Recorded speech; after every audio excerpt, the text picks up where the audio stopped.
السلام علیکم viewers, welcome to my channel novel گھر 291۔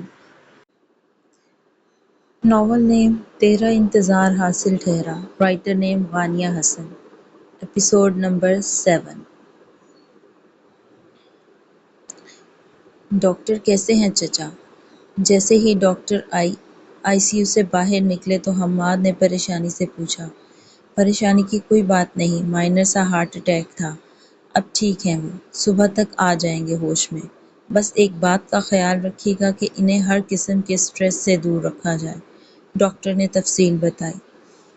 حماد صرف جی بہتر ہی کہہ سکا، اب انہیں ماہین کی فکر تھی۔ ماہین کے چیک اپ کے بعد ڈاکٹر حماد کے پاس آئے۔ کیا ان کا پہلے بھی نروس بریک ڈاؤن ہوا ہے؟ ڈاکٹر نے پوچھا۔ حماد نے سر جھکا کر ہاں میں ہلایا۔ دیکھیں ان کی حالت سیریس ہے مگر اب خطرے سے باہر ہیں۔ انہیں ذرا سی بھی ٹینشن یا سٹریس سے دور رکھا جائے ورنہ ان کی حالت مزید بگڑنے کا خدشہ ہے۔ ڈاکٹر نے چند ہدایات دیں۔ حماد بس سر ہی ہلا سکا۔ اب وہ ڈاکٹر کو کیا بتاتا کہ اس کی بہن کس کس آزمائش سے گزر رہی تھی۔ 12 بج چکے تھے جب اشر اور عمار ہاسپٹل میں داخل ہوئے۔ جیسے ہی وہ کوریڈور میں داخل ہوئے سردار آغا کی نظر اشر پر پڑی۔ اس کی تیزی سے چہرے کے تاثرات سے صاف پریشانی جھلک رہی تھی۔ وہ اسے دیکھتے ہی رہ گئے۔ اشر اور عمار نے سلام کیا مگر وہ کسی اور ہی دنیا میں کھوئے ہوئے تھے۔ اشر اب حماد سے وقار آغا اور ماہین کی خیریت دریافت کر رہا تھا۔ سردار آغا نے ایک لمحے کے لیے ریحان اور اشر کا مقابلہ کرنا چاہا تو دوسرے ہی پل ناکام ہو گئے۔ وہ تو جلد از جلد ماہین کی اور ریحان کی شادی کرنا چاہتے تھے کیونکہ اشر ابراہیم افندی کا بیٹا تھا، مگر بھول گئے تھے کہ اشر اور ریحان دونوں سے ان کا ایک ہی رشتہ تھا، جسے وہ سونا سمجھ کر اپنی پھولوں جیسی بیٹی سونپنے جا رہے تھے وہ تو پتھر نکلا۔ انہیں دکھ ہو رہا تھا کہ ان کے ایک غلط فیصلے نے آج ان کے بھائی اور بیٹی کو اس حال میں پہنچا دیا تھا۔ 2 بج چکے تھے۔ وہ ہنوز دیوار سے ٹیک لگائے آنکھیں موندے بیٹھا تھا۔ بنا آنسو بنا آواز وہ رو رہا تھا۔ ہجوم غم میں بھی توہین ضبط غم نہ ہوئی، اس احتیاط سے روئے کہ آنکھ نم نہ ہوئی۔ وہ ماہین کی اس حالت کی وجہ جان چکا تھا۔ وہ اس کی تکلیف محسوس کر رہا تھا۔ اس کا دل چاہ رہا تھا کہ ریحان کا اپنے ہاتھوں سے گلا گھونٹ دے۔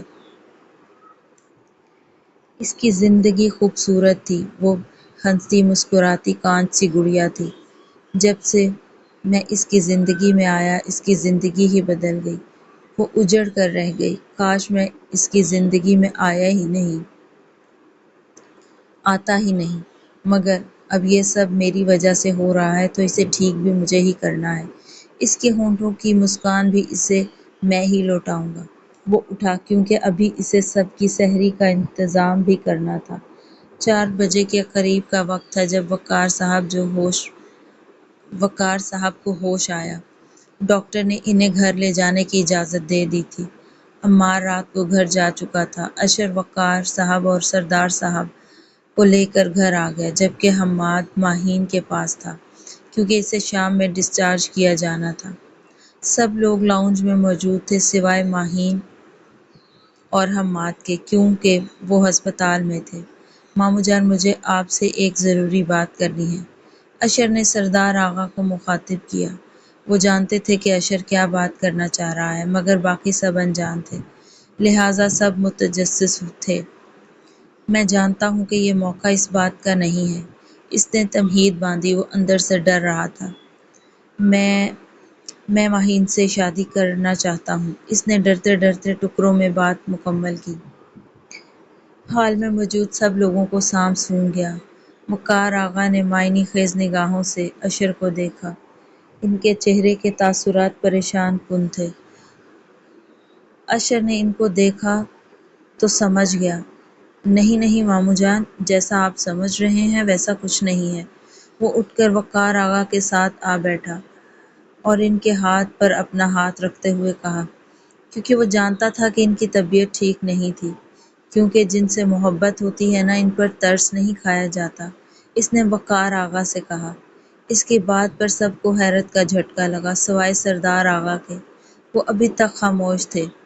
وقار آغا نے اشر کو دیکھا تو ہر بار ان کی ہر تکلیف میں دوڑا چلا آتا تھا، اس بات کو نظر انداز کیے بغیر کہ اس کے انہی اپنوں نے اسے اس وقت چھوڑا تھا جب اسے ان کی سب سے زیادہ ضرورت تھی۔ اشر کی آنکھوں میں انداز میں لہجے میں واضح طور پر ماہین کے لیے محبت تھی۔ لڑکے اب کی بار سردار آغا نے اسے مخاطب کیا۔ ہمارے ہاں رشتے بچوں سے طے نہیں کیے جاتے۔ انہوں نے بات مکمل کی اور اٹھ کر چلے گئے، مگر سب جانتے تھے ان کا کیا جواب ہوگا۔ السلام علیکم بابا جان۔ گاڑی میں بیٹھ کر اس نے سب سے پہلے ابراہیم صاحب کو فون کیا۔ وعلیکم السلام بیٹا، کیسے ہو؟ خیریت سے ہو نا؟ انہوں نے پیار سے پوچھا۔ جی بابا، میں تو خیریت سے ہوں، پر یہاں خیریت نہیں، اس نے تھکے تھکے انداز سے کہا تو وہ سیٹ سے ٹیک لگا کر آنکھیں موند لیں۔ اسے نیند آ رہی تھی۔ کیوں، کیا ہوا بیٹا؟ ان کے لہجے میں پریشانی واضح تھی۔ اشر نے انہیں تفصیل سے ساری بات بتائی۔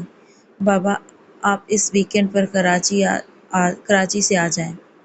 میں چاہتا ہوں جتنی جلدی ہو سکے یہ کام ہو جائے۔ بات کے اختتام پر اس نے کہا، ہاں بیٹا، میں بھی اب یہی چاہتا ہوں، انہوں نے کہا۔ پھر اشر نے خدا حافظ کہہ کر فون بند کر دیا۔ ابھی بہت سے کام باقی تھے۔ وہ گھر فائنل کر آیا تھا، ڈیل بھی ڈن ہو چکی تھی، بس ایک ہفتے میں باقی کام بھی مکمل ہو جانا تھا۔ رات کو واپس فلیٹ میں آیا، ان چاروں کی ویڈیو کال آ گئی۔ اشر کو ابھی ان کی گالیاں بھی سننی تھیں۔ یہ کیا سنا ہے ہم نے؟ اشر نے جیسے ہی کال اٹینڈ کی، عدنان نے غصے سے پوچھا۔ صحیح سنا ہے تم لوگوں نے، وہ بولا۔ تم ہمارے ساتھ ایسے کیسے کر سکتے ہو؟ سنبل غصے سے بولی۔ یار ایسا بھی کچھ نہیں کر دیا میں نے جو تم لوگ ایسے کہہ رہے ہو، بس ٹرانسفر ہی کروا رہا ہوں، اشر جھنجھلا کر بولا۔ اشر کی بات پر وہ چاروں صدمے سے اسے دیکھنے لگے۔ تم ہمیں چھوڑ کر جا رہے ہو اور تم لوگ کہہ رہے ہو کہ تم ایسا بھی کیا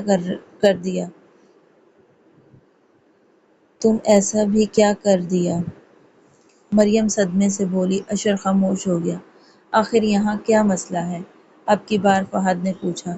میں جب بھی ان سڑکوں کو دیکھتا ہوں تو مجھے اپنی غیر ذمہ داری کا احساس ہوتا ہے کہ میری لاپرواہی کی وجہ سے اسے اتنا برداشت کرنا پڑا۔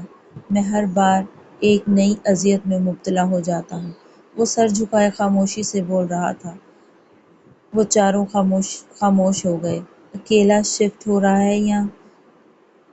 ہے تو کہ سب کے ساتھ؟ فہد نے ناراضگی سے پوچھا۔ سب کے ساتھ، وہ مسکرا کر بولا۔ اشر کی اس بات پر عدنان کا دل زور سے دھڑکا۔ اس کے دل پر نقب لگانے والی اس سے دور جا رہی تھی۔ وہ اداس سا ہو گیا۔ آج 21واں روزہ تھا، 6 بج چکے تھے۔ آگے برسوں بعد پھر وہ اسی گھر کے سامنے موجود تھے جہاں سالوں پہلے وہ بارہا سوالی بن کر آئے تھے، مگر ہر بار جھٹلائے گئے تھے۔ یہ قسمت بھی کتنی عجیب چیز ہے نا، ہر بار انسان کو وہاں لا کر کھڑا کر دیتی ہے جہاں سے وہ نظریں چرا جاتا ہے۔ آج پھر وہ اسی در پر سوالی بن کر آئے تھے، مگر آج درخواست کی نوعیت الگ تھی۔ پہلے وہ اپنی معافی کی درخواست لاتے تھے، مگر آج وہ اپنے بیٹے کی خوشیوں کی خاطر اپنی جھولی پھیلانے آئے تھے۔ چلیں بابا، اشر کی آواز پر وہ سوچوں کے سمندر سے باہر آئے۔ اشر گھر میں داخل ہو گیا مگر وہ وہیں کھڑے رہے۔ اشر نے انہیں دیکھا تو ان کی آنکھیں نم تھیں۔ اشر کچھ نہ بولا، چند منٹ وہیں سرک گئے۔ اندر آ جاؤ ابراہیم، سردار آغا کی آواز پر انہوں نے چونک کر دیکھا تو وہ سامنے کھڑے تھے۔ ہمارے ہاں بیٹیوں کے سسرال والے یوں دروازے پر نہیں کھڑے ہوتے، وہ پھر بولے۔ اب کی بار ابراہیم صاحب کے ساتھ ساتھ اشر نے بھی چونک کر انہیں دیکھا۔ وہ کہہ کر اندر کی طرف بڑھ گئے۔ وہ دونوں بھی ان کے پیچھے چل دیے۔ اشر کے ہونٹوں پر مسکراہٹ رقصاں تھی۔ اس کا دل خوشی سے سرشار ہو گیا۔ آج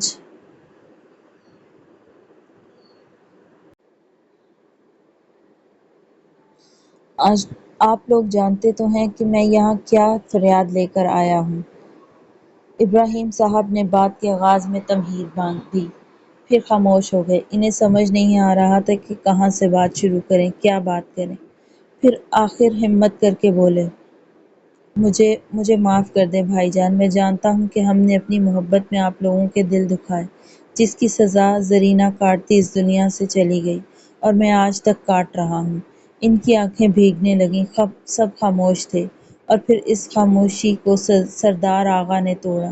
چھوٹے تو غلطیاں کرتے ہیں، اگر وہ غلطیاں نہ کریں تو سیکھتے نہیں، مگر بڑوں کا کام بھی تو انہیں سمجھانا ہے، ان کی غلطیوں کو معاف کرنا ہے، یہی تو بڑا پن ہے۔ جو معاف نہ کر سکا وہ کہاں کا بڑا ہوا، مگر میں تو بڑا بھی نہ بن سکا۔ وہ بے بسی سے بولے، سب نے انہیں دیکھا، صحیح کہہ رہا ہوں میں، میری ضد میں میری بہن چلی گئی، میرے بچے مجھ سے دور رہے۔ وہ شاید سب کی نظروں کا مفہوم سمجھ گئے تھے، تبھی بولے اور آخری لائن اشر کی طرف دیکھتے ہوئے کہی، ماموں جان کیسی باتیں کر رہے ہیں۔ اشر ان کے قدموں میں بیٹھتے ہوئے ان کا ہاتھ نرمی سے تھامتے ہوئے بولا۔ انہوں نے محبت بھری نظروں سے اشر کو دیکھا۔ وقار آغا نے ہاتھ بڑھا کر اشر کے سر پر پھیرا۔ وہ مسکرا رہے تھے۔ اشر نے دوسرے ہاتھ سے ان کا ہاتھ بھی تھام لیا اور پھر باری باری دونوں کے ہاتھ چومے۔ وہ آنکھوں میں اشک لیے اس ہیرے کو دیکھ رہے تھے۔ فریحہ بیگم اور صبیحہ بیگم کی خوشی تو دیدنی تھی، خاندان برسوں بعد ہی سہی مگر جڑ گیا تھا۔ صبیحہ بیگم ایسا کریں فون کر کے سمینہ کو بھی بلا لیں، اس خوشی کے موقع پر اسے بھی موجود ہونا چاہیے، مگر صرف سمینہ کو۔ سردار آغا نے اپنی بیگم کو ہدایت دی، تو بھائی جان پھر میں ہاں سمجھوں؟ ابراہیم افندی نے مروتاً پوچھا۔ سردار آغا اٹھ کھڑے ہوئے، بازو پھیلا کر ابراہیم صاحب کو اشارہ کیا۔ ابراہیم صاحب کی آنکھیں بھیگنے لگیں، وہ ان کے گلے لگ گئے۔ اشر کو لگ رہا تھا کہ وہ دنیا جیت گیا ہے، دنیا ہی تو جیت گیا تھا، ماہین دنیا ہی تو تھی اس کی۔ حماد اور عمار خوشی سے اشر کے گلے لگ گئے۔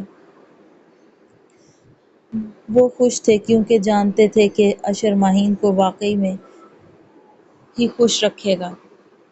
ایک چھوٹی سی درخواست ہے ماموں جان میری، اشر نے مسکینوں والی شکل بنا کر کہا۔ اس کی شکل دیکھ کر سب کی ہنسی نکل گئی۔ ہاں بھئی، لگتا ہے بڑی جلدی ہے محترم کو شادی کا لڈو کھانے کی۔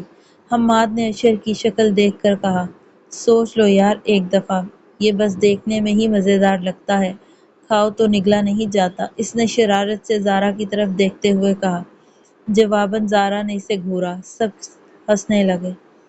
صبیحہ بیگم نے دل میں اللہ کا بارہا شکر ادا کیا اور اپنے گھر اور اپنے بچوں کی دائمی خوشیوں کی دعا کی۔ وہ میں چاہ رہا تھا کہ اگر عید کے فوراً بعد نکاح ہو جاتا تو، اشر نے مسکینوں والی شکل بناتے ہوئے کہا۔ سب ہنسنے لگے۔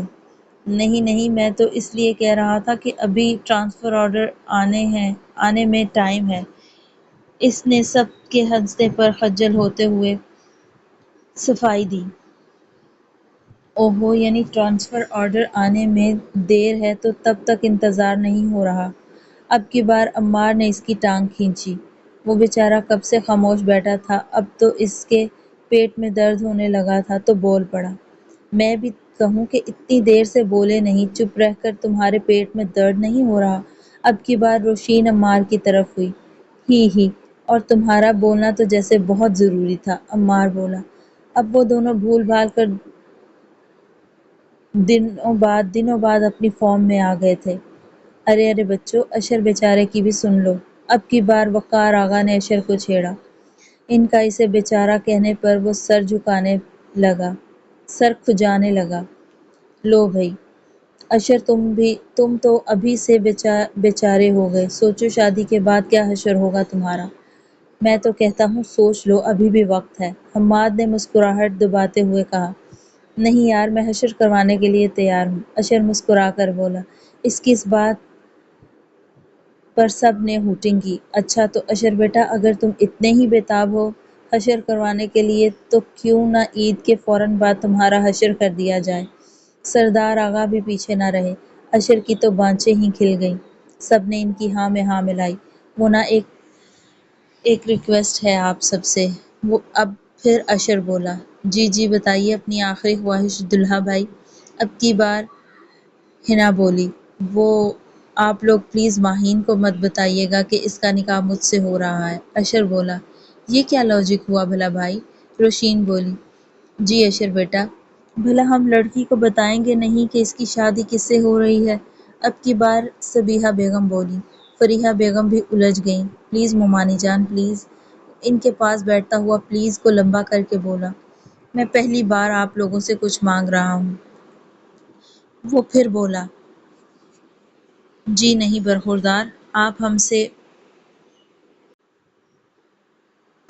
ہماری سب سے قیمتی چیز پہلے ہی لے چکے ہیں۔ وقار آغا پیار سے بولے۔ انہیں لگ رہا تھا کہ وہ خدا کا جتنا شکر ادا کریں اتنا کم ہے کہ اشر ماہین کا ہمسفر بننے جا رہا تھا۔ افطاری کا وقت قریب تھا۔ Thanks for watching. Take care. اللہ حافظ۔